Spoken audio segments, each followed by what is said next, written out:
going on in the world, they're not being dismissed like they were before. Quite the opposite. There's a massive awakening going on where people are seeing, hey, I thought the world was like this, but now I realize it wasn't. Well, you know something, David, I've found that it doesn't matter what direction we seem to be coming at this truth. It seems to be that whether we start with, in my instance, I kind of started with some of the New Age things, and then now I'm coming back and re-examining the facts that has been an illusion because we've been lied to in so many different ways because they've kind of created our own existence in a manner that we're now finding out that wasn't true at all. So.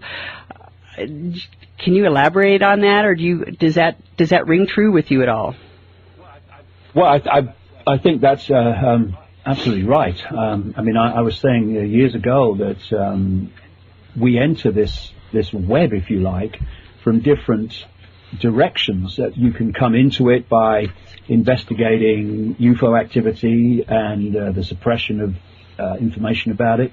You can come in from what is termed the New Age direction, which is seeing that mainstream religions are part of the problem and realizing that we are eternal consciousness and not just our bodies.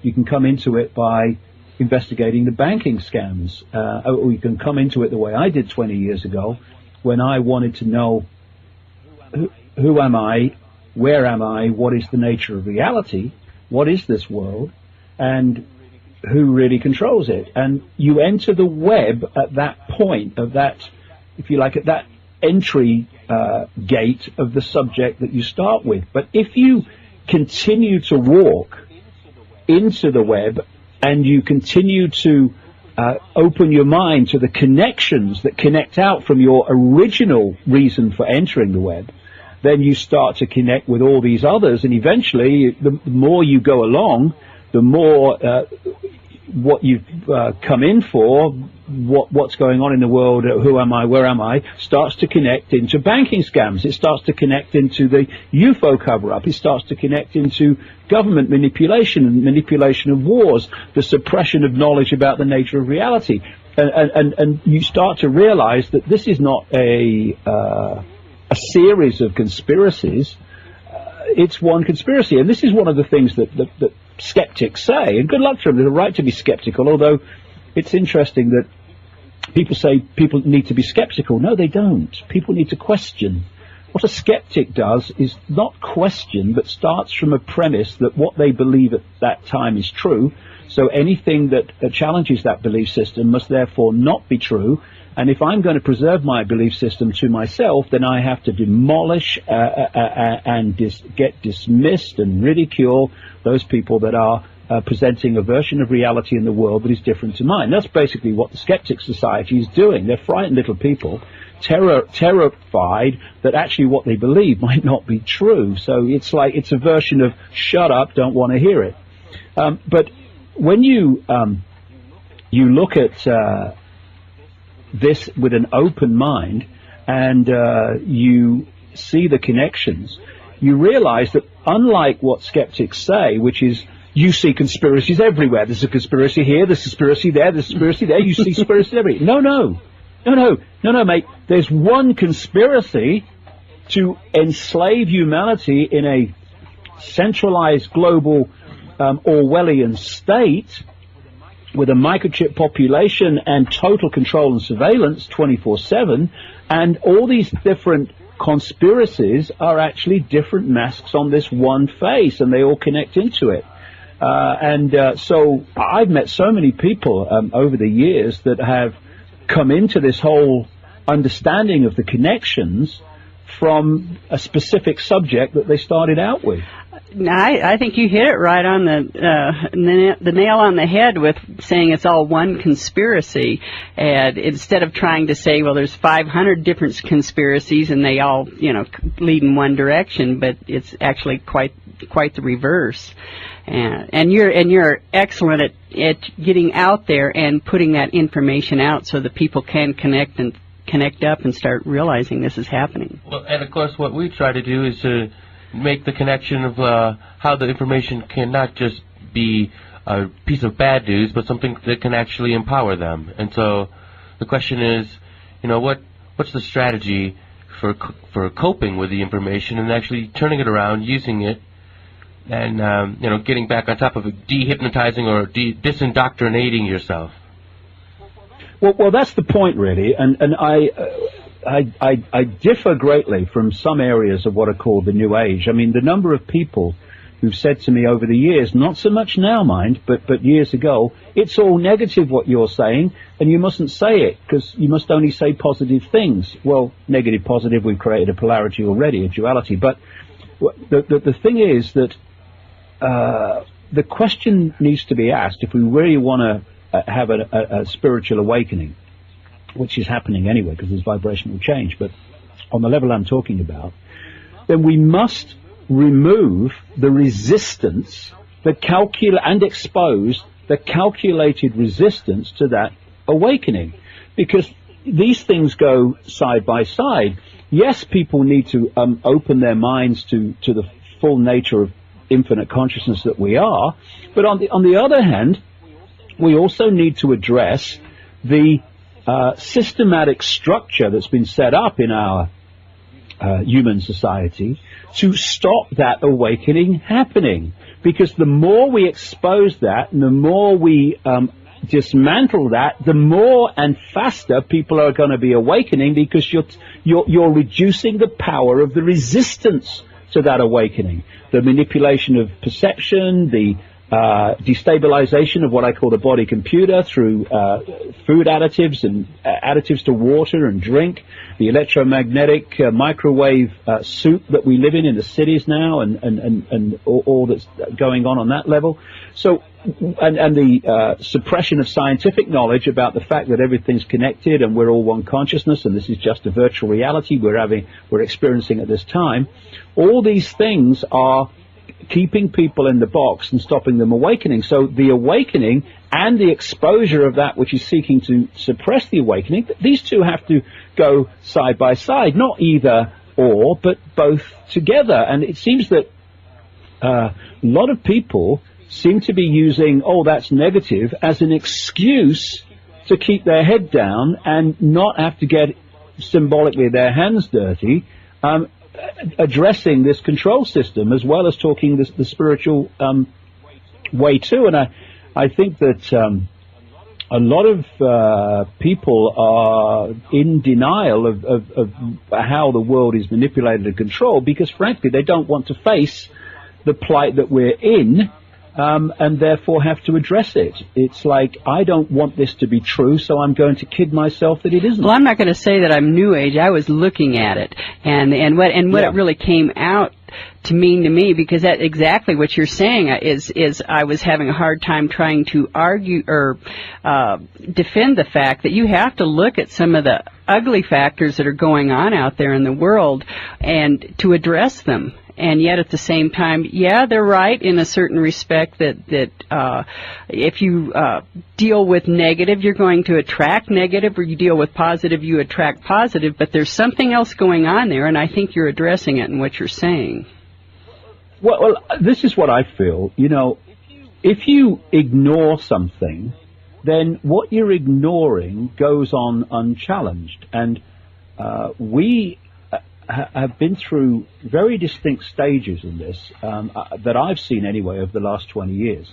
The first one was that people who were putting this information out, when I started, very, very few, they were dismissed and ridiculed and all the rest of it. And then particularly the turn of the 21st century, particularly after 9/11 and with all the Iraq stuff, people started to open their minds to the fact that actually maybe they were being lied to on a much bigger scale than they thought before. And people started to open their minds to the fact the world wasn't like they thought it was. What I'm now beginning to see, we're at this cusp of stage 3, which is when that awakening awareness is starting to impact on events. And my goodness, is that going to go on now in the next few years? And so it's a very exciting time to be around. But if we have to face what we are facing. Otherwise, nothing changes. It's like I've said in my new book, when your head's in the sand, you have to be on your knees. And people think that if they put their head in the sand, well, they can just carry on and everything will be fine and they don't have to face what's going on.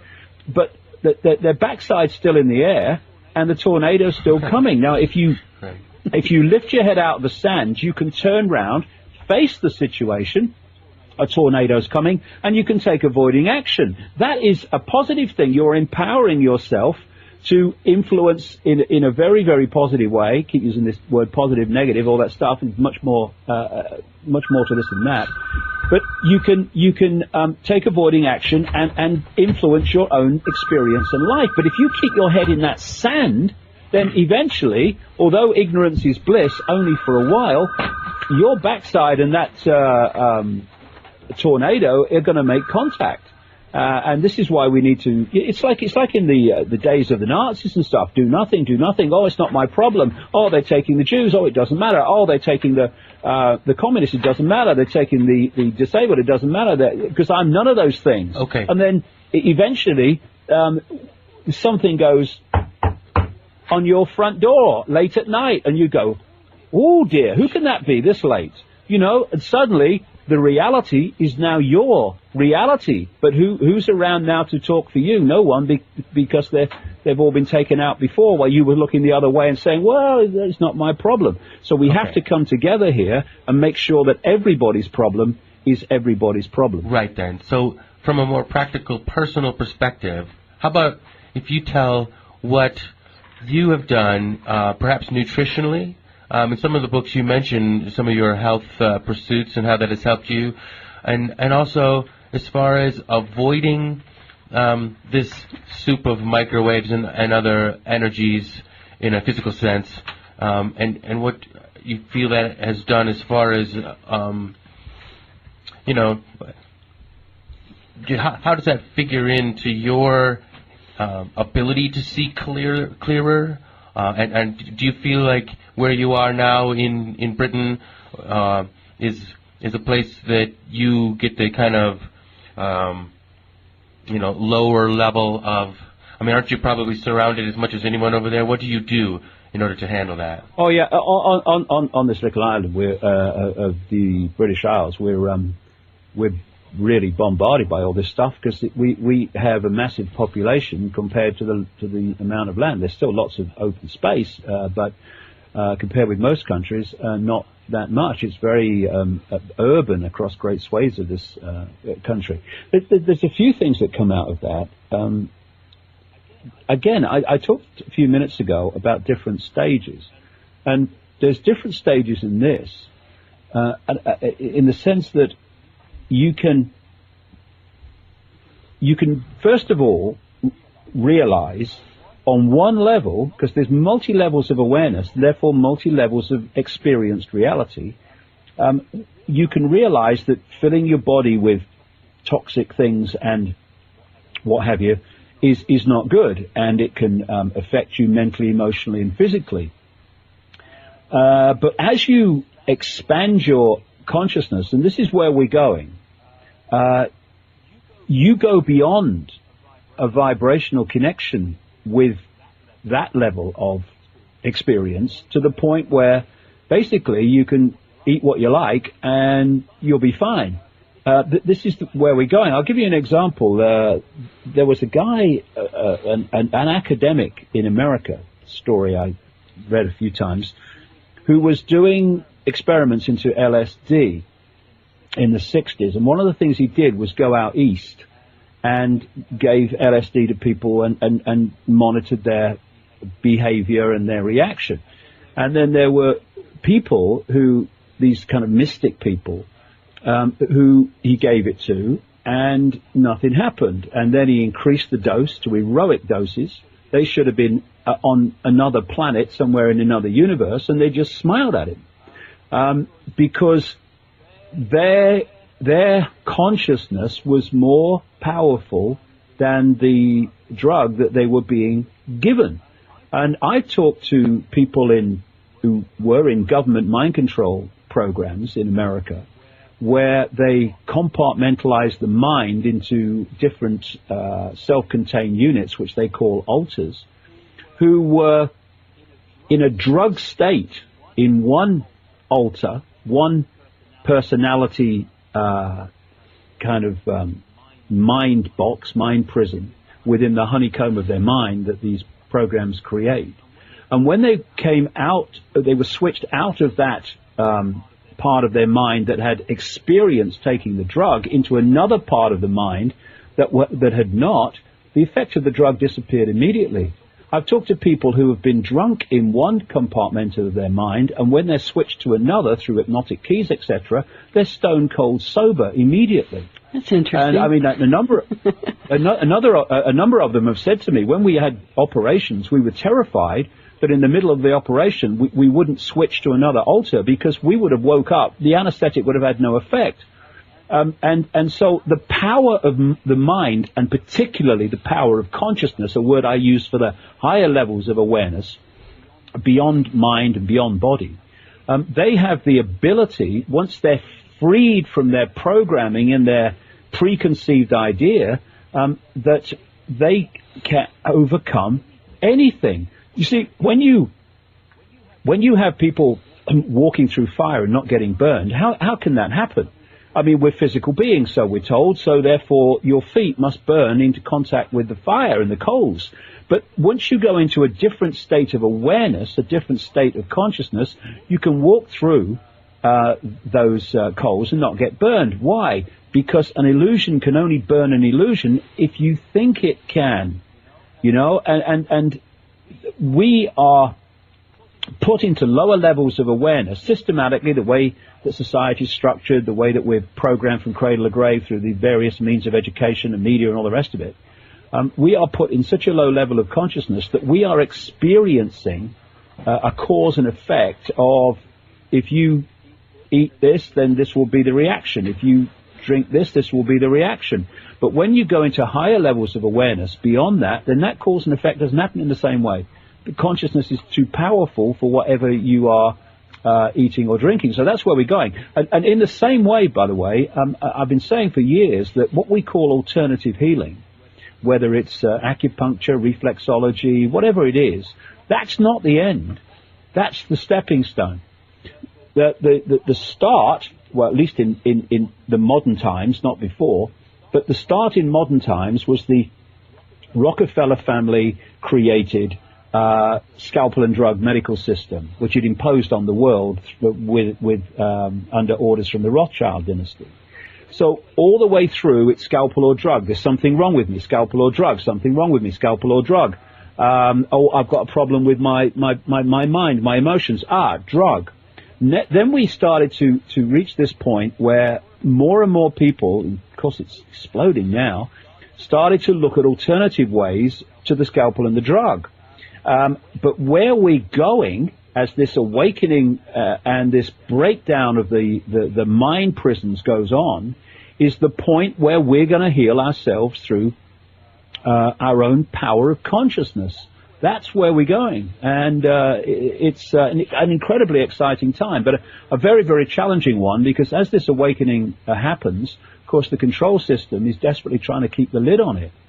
The first book I ever wrote in these subjects, when I had my awakening 20 years ago, was actually called Truth Vibrations, because I learned 20 years ago through various means that a vibrational change was coming that was going to, A, act like a spiritual alarm clock to wake people up from their amnesia, which is what we've been put into, and B, was going to bring all that's been hidden to the surface where people could see it. Now, 20 years ago, there was no evidence of either. 20 years later, my goodness, there it is. What we're seeing are these truth vibrations teasing open this density that we've been manipulated into by fear and guilt and frustration and all the rest of it. And also at the same time, these truth vibrations are bringing to the surface all the stuff that's been hidden and saying to people, look what's been going on while you've been asleep. And so, you know, we're in a wonderful, wonderful period of human experience. Very challenging, but ultimately, this world is going to change dramatically for the better in my lifetime. Now, is this what you get into in your new book? Oh, in great detail. I mean, because it's 714 pages long, it's an enormous work of dot connecting. So it goes across the great spectrum of subjects and fits them together. And when you do, you go, it's actually, the world seems so complex, but actually it's really quite simple when you see the structure. And this the whole area of the awakening, the truth vibrations, oh yes, I go into it big time, because it's happening. I've experienced it. Over the last 20 years, I've seen it happen before my eyes. I've been to 50 countries researching this. It's happening everywhere, everywhere. Not the majority yet, but my goodness, is it expanding by the day. Well, as you do your travels, and, because people tend to look at those who've gone ahead a little and whose research definitely is far up front of their own, they must be asking you, and you must see people in various stages of their own transition. So, what is the answer when someone's asking, well, what's the first step? I'm basically a very standard American. I watch TV a lot. I eat the standard American diet, or, not necessarily American, but, if they're very caught up in their own body computer and they're not really developing the consciousness that you describe, but are very much being led along with mind programs, as you say, what have you found is the most, surely it varies with everybody, and I know in your books you say it's not all about you, and yet, the curiosity is for sure there. What do you find for yourself, and in those that you give a little advice to, is the most important first steps? Is it not nutrition? Is it more of just meditation, or? I think it's intent. You see, all genius is simple. There is no genius in complexity. If it seems complex, then you've not got to the core of what's going on, because all genius sees the simple in the complex, and in terms of creation and consciousness, you're looking at the ultimate genius. So therefore, in its basic form, it must be dead simple. And what happens is that we think that to overcome something or to do something or achieve something, it has to be complex. No, it has to be simple, because it's genius. And it's very much like the scene in the first Matrix movie where they're in the room. Do you want the blue pill or the red pill? The first point is intent, and not an intellectual intent. Oh yeah, I'd like to wake up and know what's going on in the world and change my life. And that's it. No, it's an intent that is your being. I want to know. I want to be what I really am. I want to wake up to my true nature and the true nature of reality, and I will follow any path necessary to do that. End of story. Now what you've done, because we are projecting an energy field, electromagnetic energy field, which is a vibrational waveform information construct, if you like, which carries our state of being at any one time. And therefore, that will, through a process I call vibrational magnetism, it will attract to you other energy fields that connect with what you're putting out.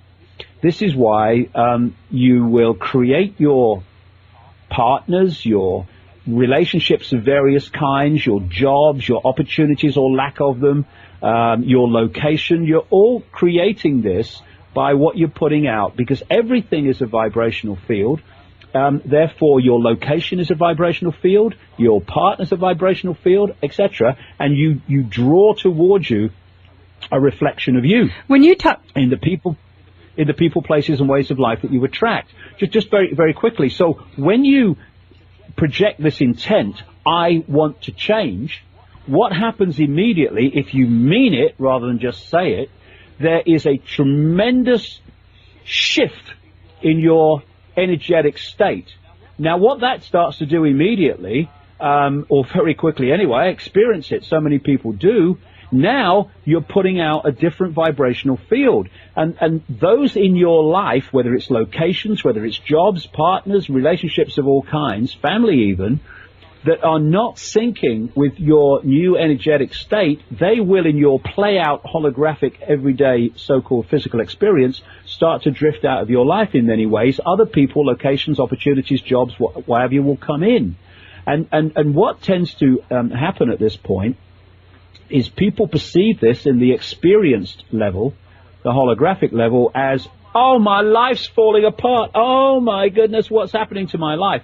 I went through this massively and in public in Britain, and it was a real challenge. But what you realize is that, hey, what you're moaning about, because you wanted to transform, right? Yeah. Okay. Well, how can you transform if you stay as you were? And for the new to come in, the old has to go, and we experience this as our lives falling apart. If through the experience of others who've gone before, in the terms of the experience, people can go through it in the knowledge that, hey, it's a challenge and I don't like it, but I know it's necessary to get where I want to be, then it's a lot easier to get through than for people like me who 20 years ago, when I'm going, what on earth is going on in my life? My whole life's falling apart. One day I'm a respected television presenter with the BBC, the next everyone's laughing at me in the street. But when I look back at that period of experience, challenging and nightmare as it was when I experienced it, I say thank you, because it set me free. It set me free of so much.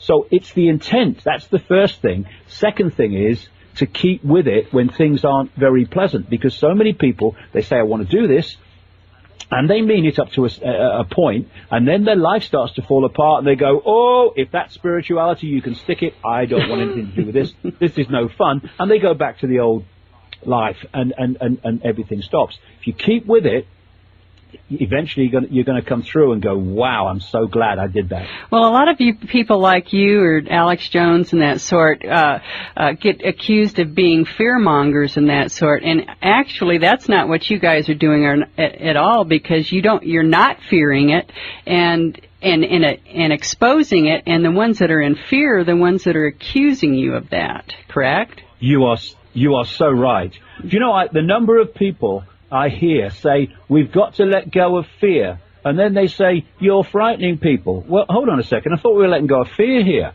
You know, information, awareness, knowledge is never negative. Ignorance is negative, because that's what puts you in the box and allows you to be controlled by the few.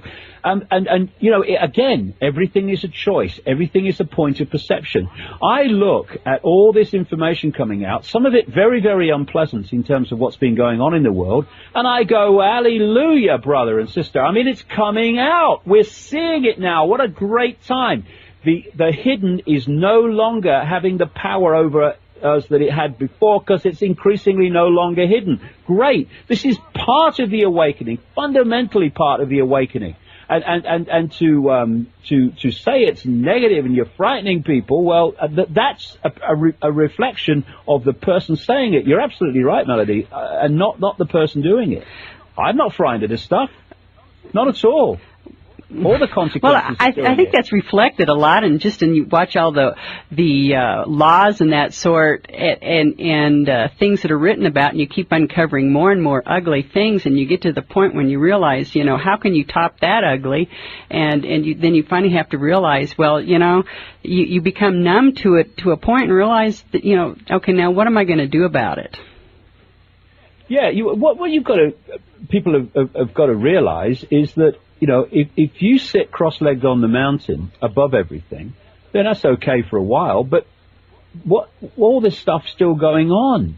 And the real, I don't like the word warrior, but the real spiritually committed people, spiritually being, you know, I want to come from a point of view of consciousness and not just mind-body, they're the ones that go down into the dark places.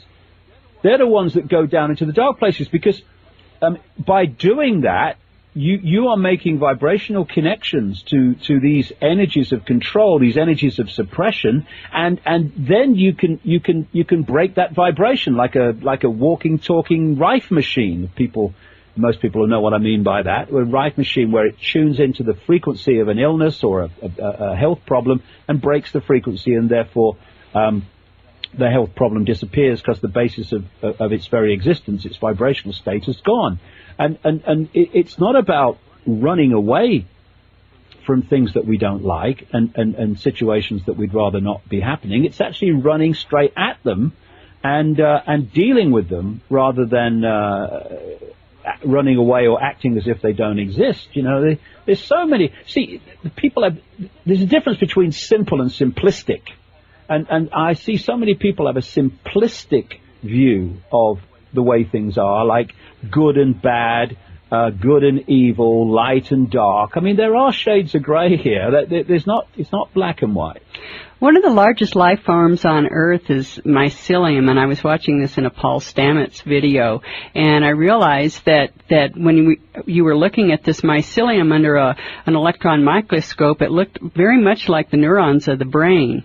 And I'm just kind of wondering if the universal mind is somewhat like that. It's just a matter of we're having an opportunity now to make those connections. Well, it has to be. I mean, again, everything's very simple when you get through the complexity. I love that. We live in a hollow of being. I mean, it gives you some responsibility. Like you're a neuron or you're a dendrite connection. Do your job because you're part of this universal whole.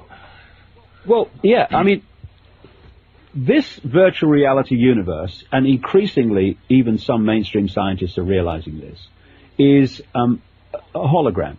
It's all holographic, and holograms, of course, have the illusory appearance of three-dimensionality when they're not. What it is, it's waveform. If you look at the photographic print of a holographic photograph, whatever, it's waveform. It looks like a fingerprint. And then when they fire the laser at the waveform, suddenly, miraculously, it seems, a apparently three-dimensional form is created. And even holograms that humans make, never mind the level of sophistication and advancement of the holographic universe, can look as solid as you and me. And they're now making digital holograms, and they're using them at conferences and stuff, and exhibitions, and I've been reading some articles about this. People are frightened to walk through these digital holograms because they think they're solid. But they're not. It's all illusion. And the great, in fact, I was coming through Heathrow Airport about a year ago. I've been writing about this holographic stuff for ages. And the front cover of a magazine called New Scientist, which is an absolutely right in the center of mainstream scientific magazine in this country, had a front page feature headline which says, "You are a hologram projected from the edge of the universe." And I'm thinking, whoa, we're moving on here. But where I'm going with this is, one of the great characteristics of a hologram is that every part of the hologram is a smaller version of the whole. So if you get the holographic waveform print and you cut it into 4 and you fire the laser at each quarter, you don't get a quarter of the whole picture. You get a quarter-sized version of the whole picture. So everything is a smaller version of the whole because of the way holograms work. All information is encoded everywhere.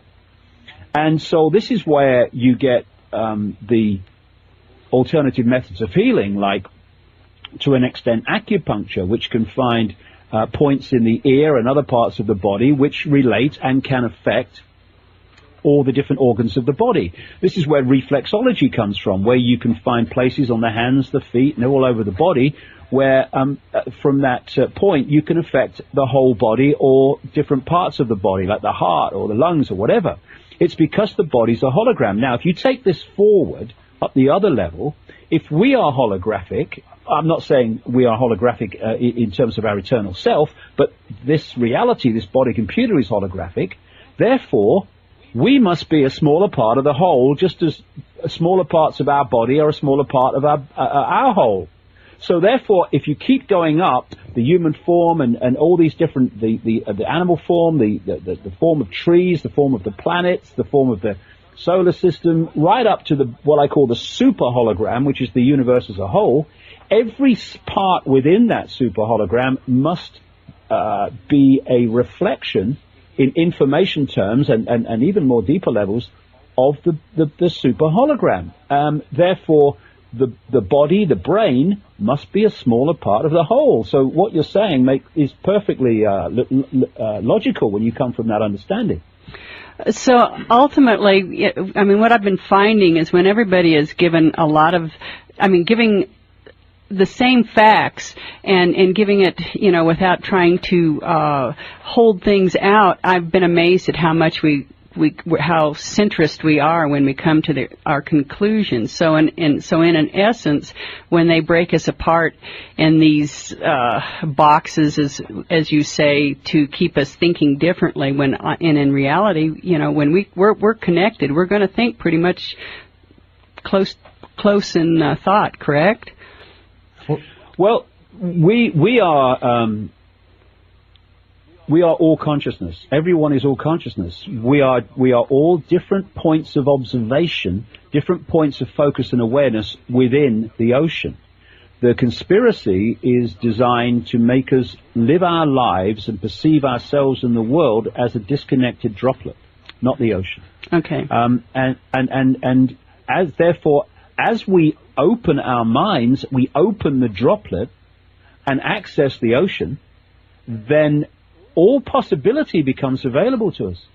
And as we go through this, people do absolutely start to see things in the same way, because they're accessing the same information levels, and the more they open their mind, the higher the levels of information, awareness, knowledge, ability to love and perceive expands, and the whole thing moves forward. But yes, I mean, as people open their minds, they start to see the world in very similar ways, often using different language, but they're coming from the same point of view, because they're now accessing the same level of awareness and same level of consciousness. But let's dissect this just a little, because when you say, Melody, that we have sort of a centrist viewpoint, I think it has to do with sort of like a common pool of ideas, where I think that, David, what you're getting at now is that people actually, as they leave that common pool, are converging on some very similar ideas.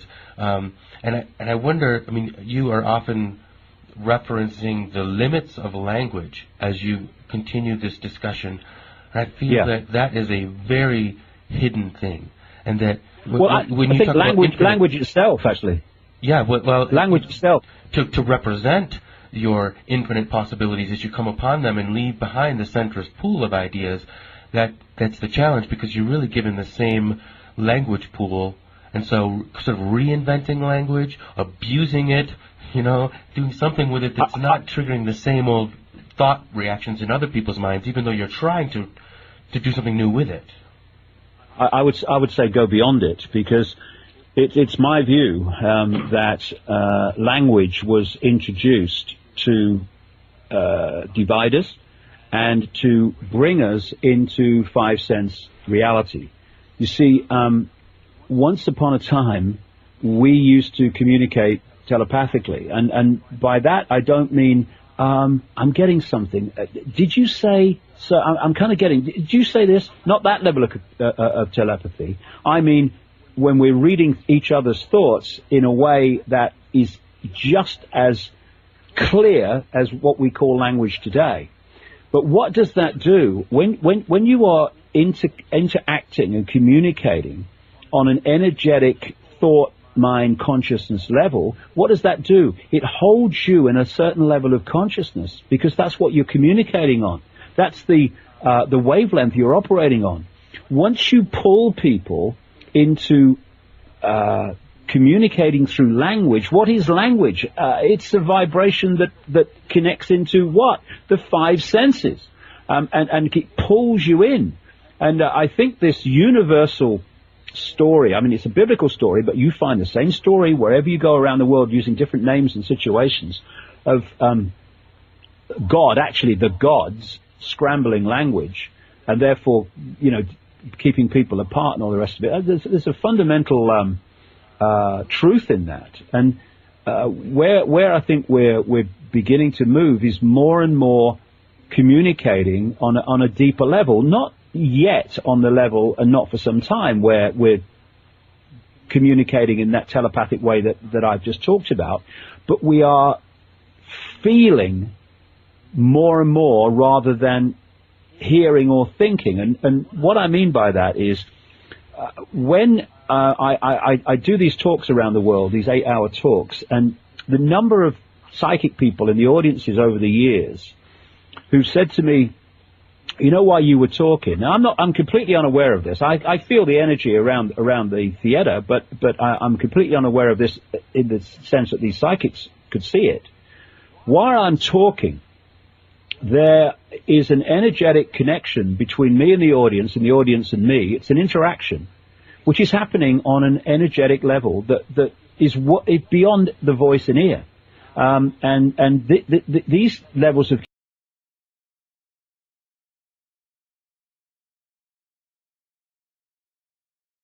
just think it or work it out. That's what the mind and voice and all the rest of it does.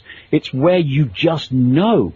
It's a knowing. It's intuition. It's an energetic connection where words are virtually superfluous because, yeah, I got it. I feel it. I got it. I intuitively know it.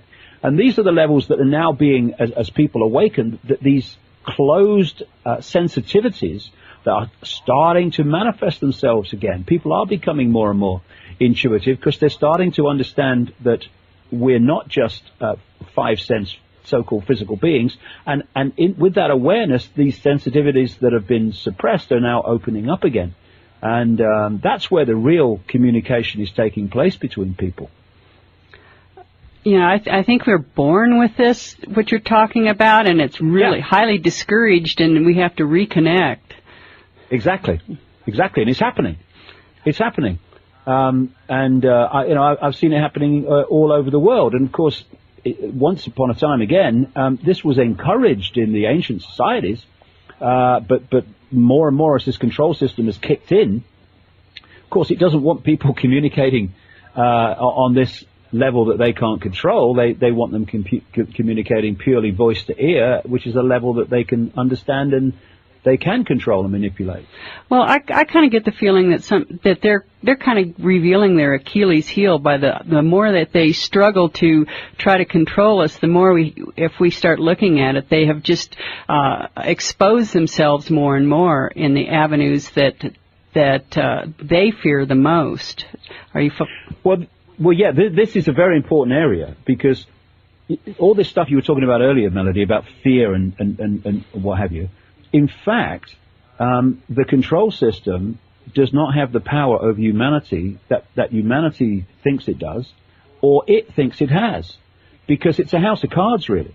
It's a house of cards that is based on us staying in a comatose state and perceiving and filtering and experiencing life through the five senses overwhelmingly.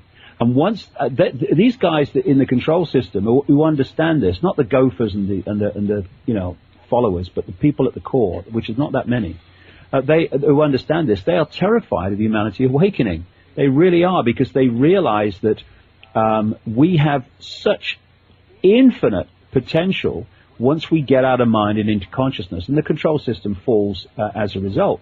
And I've been saying for years that the relationship between those who are controlling and manipulating and those being manipulated is not one is all-powerful and omnipotent and the other is not. It's that the control system has simply manipulated humanity by the way it's structured society and programmed humanity's sense of self in the world.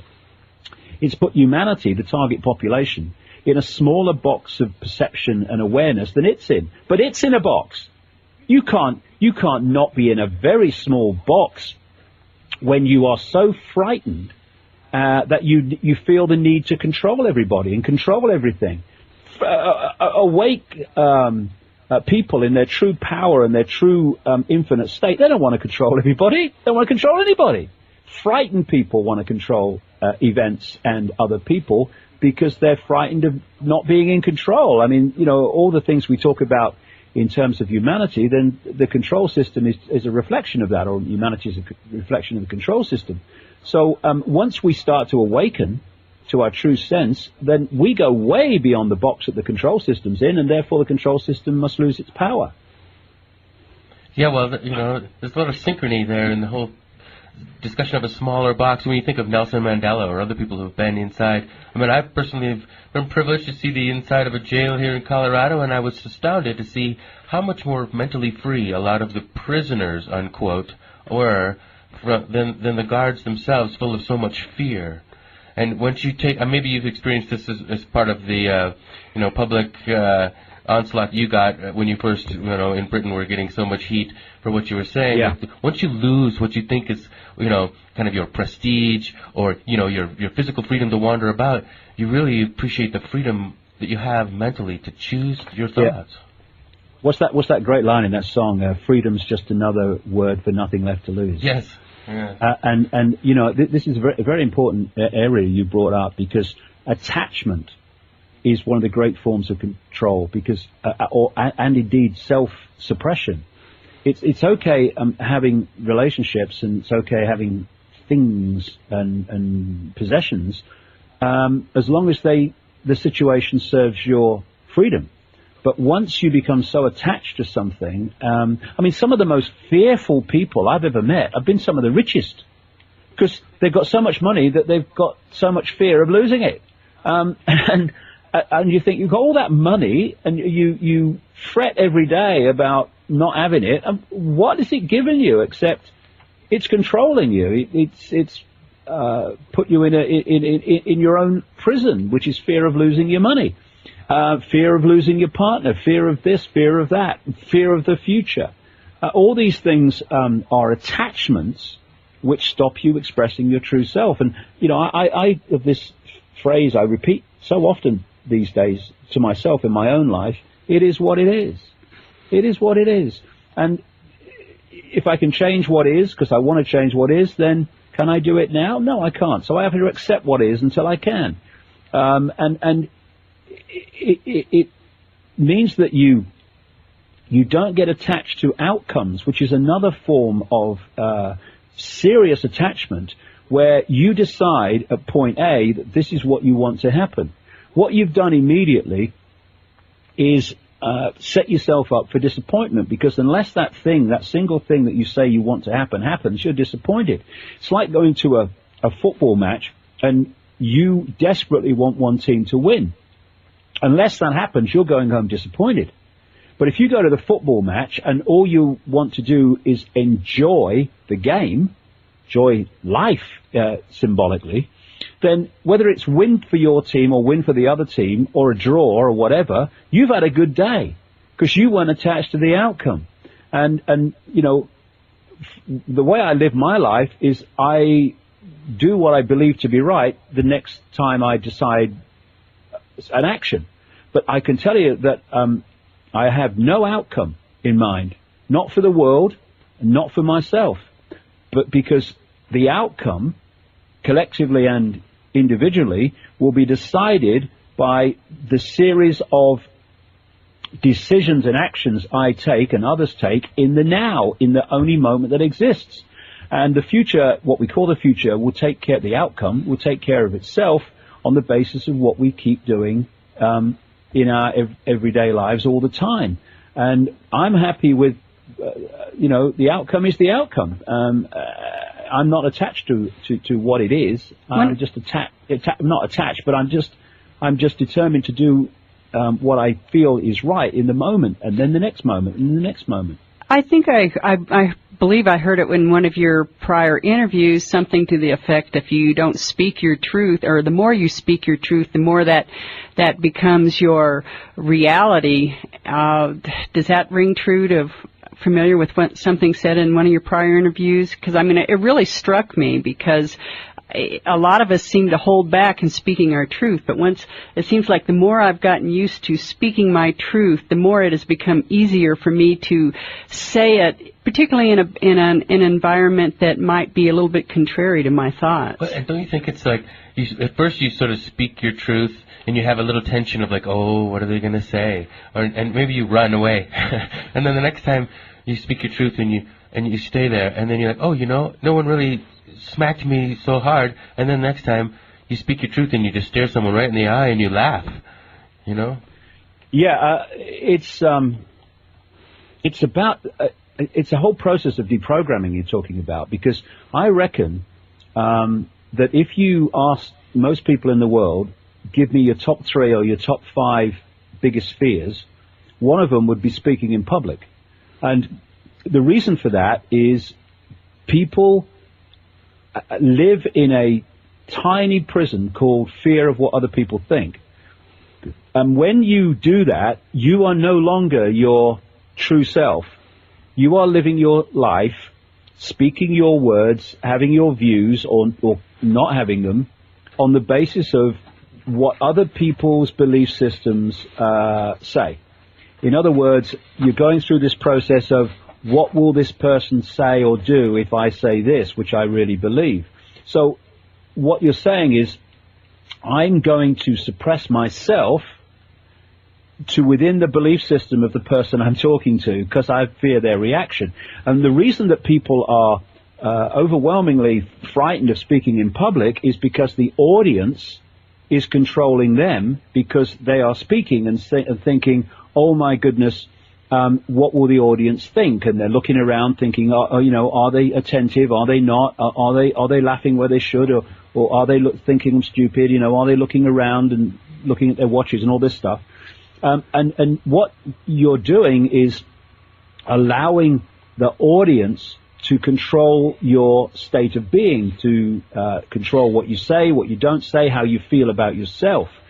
Once you let go of that fear of what other people think, and I seems a strange word, fortunate, but the massive ridicule I went through in Britain in the early 1990s, I mean, it was colossal.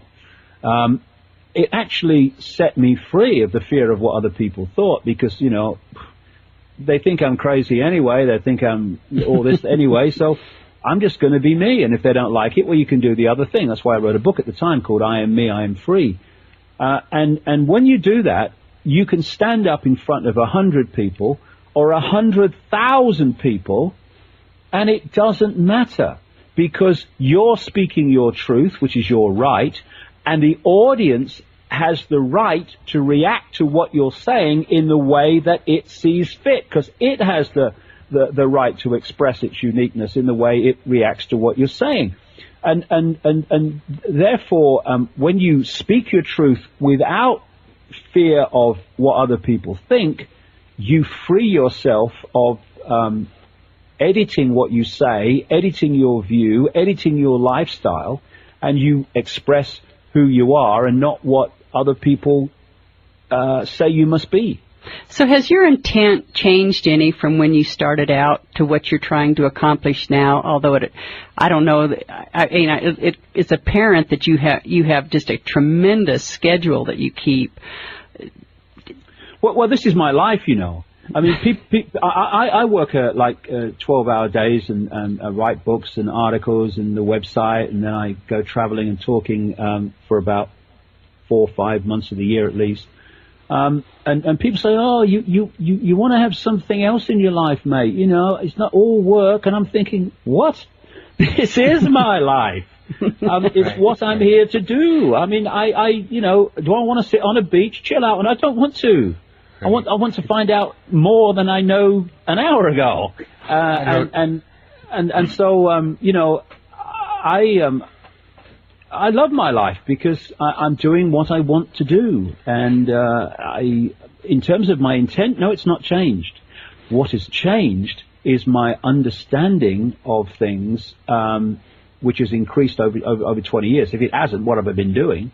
And the more detail that I understand. But my intent is simply to understand, who am I, where am I, what are we doing here, what are the forces that control our lives and experience, and what can we do to take the power back for ourselves and break that control system. That's been my intent for 20 years, still is. But have you found the answers there?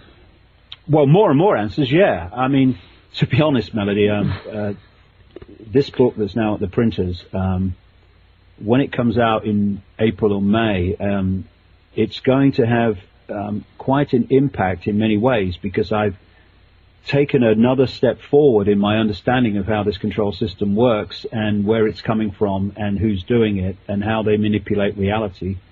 And there's going to be many people in the conspiracy research arena who are going to say the guy's crazy and that's ridiculous. There's going to be people in the system who are going to say condemnatory things, and there are going to be other people who are going to say, oh my goodness, that makes so much sense of the world we live in. I've reached a point now where I've just, if you like, stepped across another Rubicon to another level of understanding.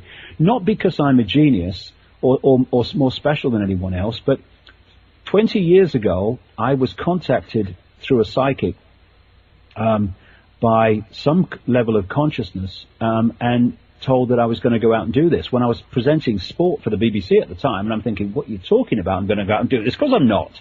But it's all happened, and this consciousness, if you like, speaks to me through intuition, a knowing, and through a synchronistic series of events that put me in a certain place to see or come across information. And I've learned over the years to see when a certain sequence of events is saying, hey, look at this, look at this. And over the last 6 months, I've been on this journey of incredible synchronicity and experience that has led me to understand another stage of this. And it is extraordinary, I can tell you it's extraordinary, but it makes so much sense of what's going on. And the name? The book is called Human Race, Get Off Your Knees. Which is what we need to do now. Like I said earlier, you know, if your head's in the sand, you must be on your knees. And humanity has spent far too long on its knees with its hands clasped together looking up. We need to get on our feet, and we need to look life and everyone else in the eye, because we are all expressions of the same consciousness, none greater or lesser than anybody else. And it's time to understand that. But within that title is just an absolute mass of connected dots across all levels of awareness, if you like, from the five senses through to higher levels of consciousness. And then there's this particularly new information which explains how this control system can work in the way it does, and how humanity's collective mind can be taken over. And it's, like I say, it's going to get quite a reaction, pleasant and unpleasant, but then again, no one said it would be easy. And you also have a DVD that you've been promoting on your website that you've done with a number of people. Is that the fall of the Republic or something? Fall of America. Western world. Mm-hmm. Yeah, I've done a few DVDs where I've been on DVDs with other people, and but I'm speaking in London at the Brixton Academy, which is a big theatre, 2,500 people, in May, on May the 10th, and I'll be doing a DVD version of that, which will bring in all this information that's in the new book. So it's going to be quite a year, but it's great. It's so great, because when I look back 20 years ago, and this is kind of almost a special time for me, because on March the 31st, 1990, coming up to exactly 20 years ago, I walked into a psychic's front room, because I'd been feeling over a year that there was a presence around me that I didn't understand. And I wanted to go and see a psychic to see if she would pick up what was happening. I didn't tell her any of this, and she did. And I was told in that room that day, or on the third visit there anyway, that I was going to go out on a world stage and reveal great secrets, which, like I said earlier, I thought you were having a laugh. I introduced the sport on the BBC, mate. I mean, what are you talking about? But it's happened. And when I look back 20 years at the world and people's awareness, and I look at it now, I just want to scream with joy, because there is such an awakening going on. And it's so pleasing to me, because 20 years ago I was told about what I now call the truth vibrations, this vibrational change that was going to change human perception.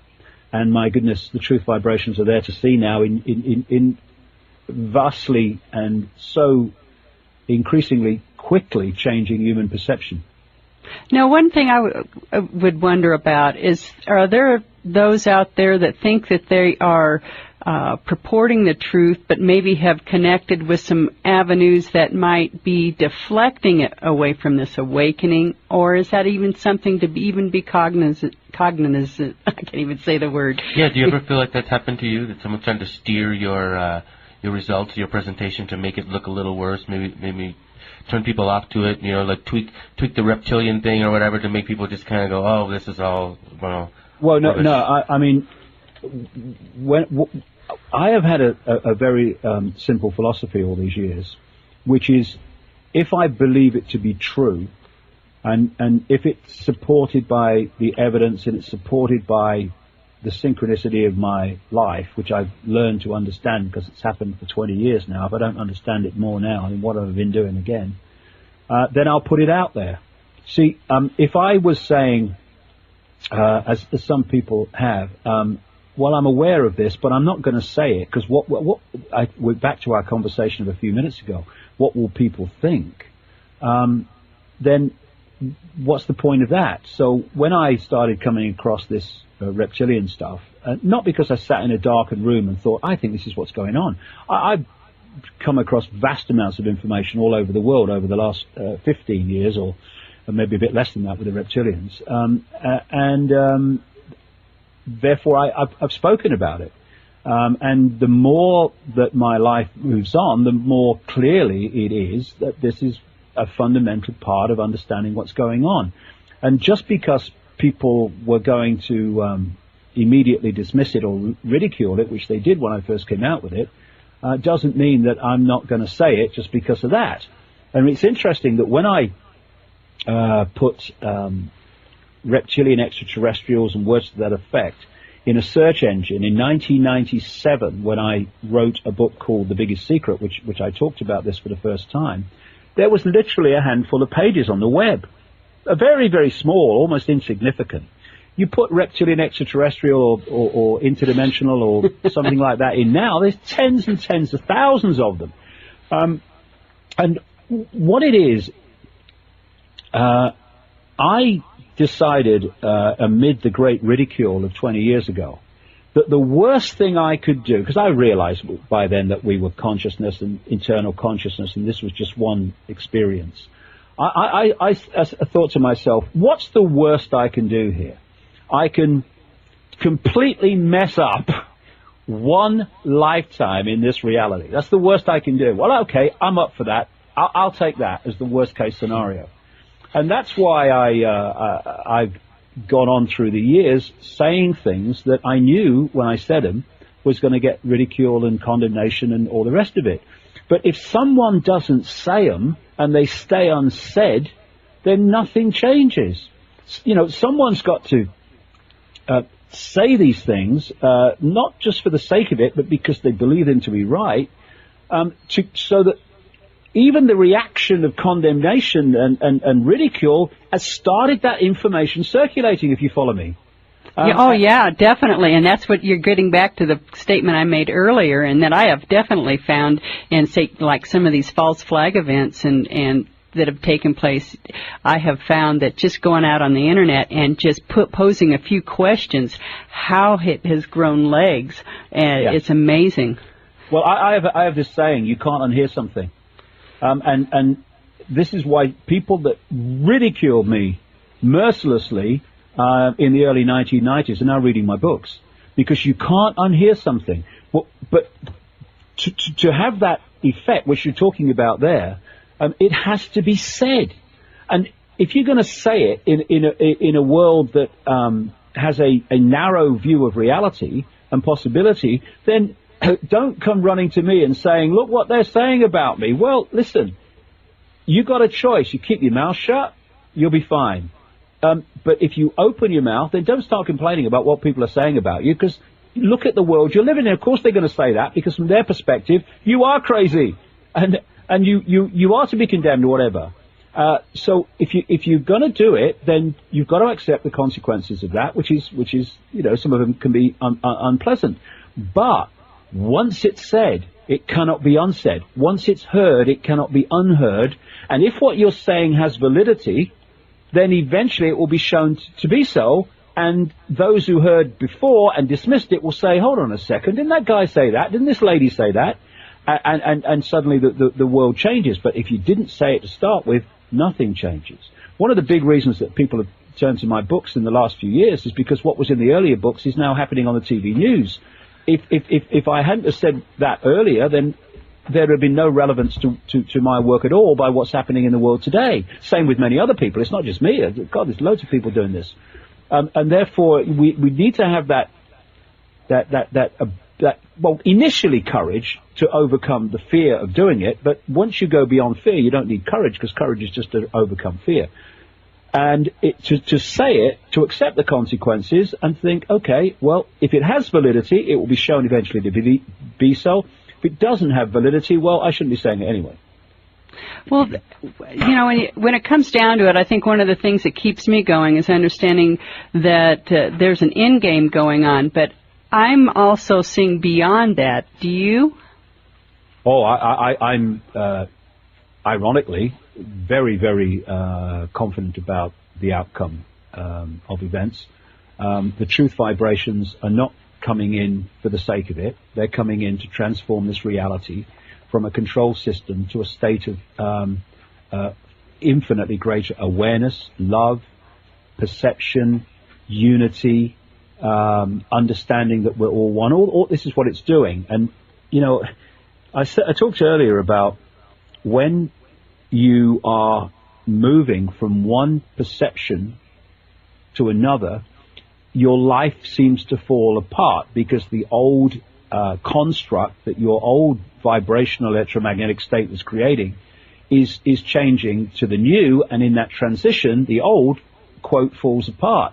Well, there's a collective version of this going on now, in my view, and what we're seeing is the control system appears to be doing things to get more and more control, and on one level it is, and will seem to be doing so for a while yet.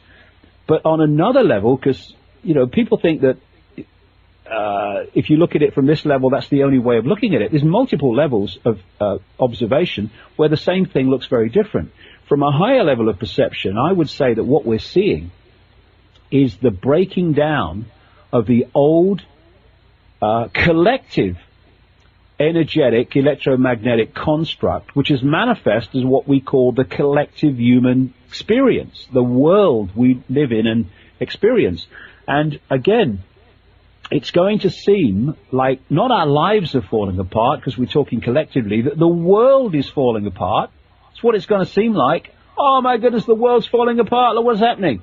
What's actually falling apart and going to be falling apart is the energetic waveform construct from which this holographic daily experience is manifest. And as it does, the old world will collapse and a new one will take its place, which will be the new world, and not the new world order, which these controlling freaks think they're going to create, but the new world of created from a higher level of perception and awareness. But in the playing out of this, it's going to seem, A, the world is falling apart, and 2, that the control system is getting more and more control, and oh my goodness me, Big Brother's got control of the world.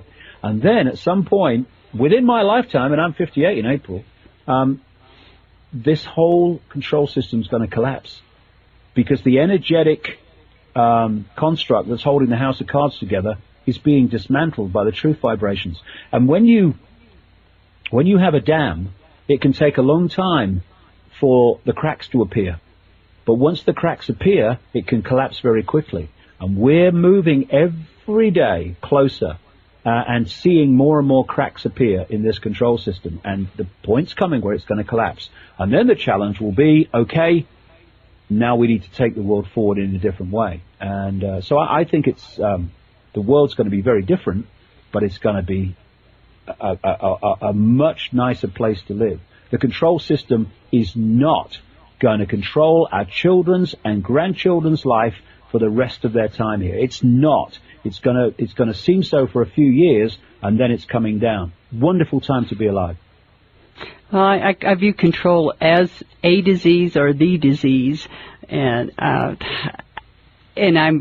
as far as your website, would you like to kind of get in what you had at your intent when you redesigned it, and what a great place to connect with a lot of different information? Well, it's kind of synchronistic again, because this new book, like I say, is at the printers now. It'll be out in a few weeks.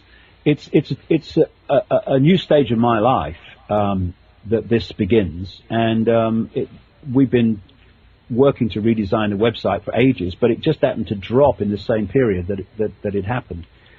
It's one heck of a lot more easy to navigate now and access the information. What happened with the old one is that it started in a small way a long time ago, and then gradually kind of we've got an airport in London called Heathrow, and it's a mess. It's a mess. It's a mess because it started out in the early days of aviation as a small airport, and then they built bits on it and built bits on it and built bits on it. It's a total mess. Everyone's been through Heathrow. It's a nightmare.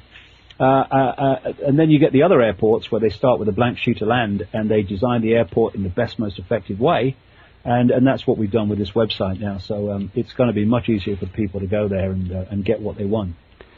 Might I suggest, I noticed that you had for your subscription rate, it was done in pounds, and there's some of us that don't quite know that conversion rate. All right. That's about, what's that, about $4 now, I suppose, something like that. Yeah. Okay.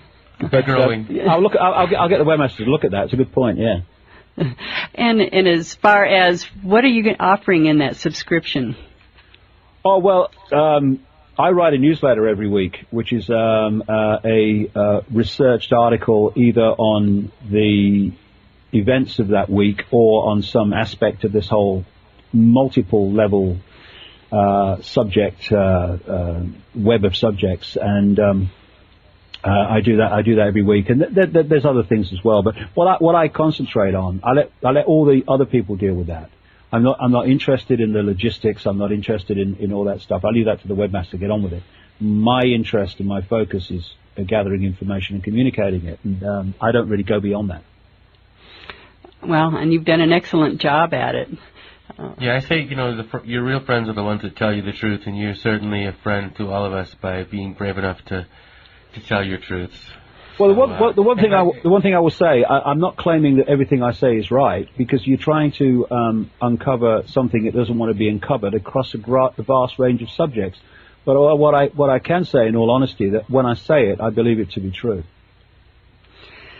Well, the number one truth that you've put into my brain over the years is just the title of your one book, where it's infinite love is the only truth. Everything else is illusion. I don't know how many times that is just synchronistically returned at just the perfect moment. And I guess, if I may, I'd like to, in chapter 5, you open off with a quote from Oscar Wilde, and this is my experience today in speaking with you, is that on an occasion of this kind, it becomes more than a moral duty to speak one's mind. It becomes a pleasure. It's certainly been a pleasure to speak with you today, David. Well, thanks very much. That's very kind. And we're all part of this. And you're part of this. Everyone who's communicating this information is part of this. We're a vast, interconnected team, if you like, all over the world. And anyone joins the team when they decide I'm gonna speak my truth, and I'm gonna open my mind to other possibilities. And as we do that,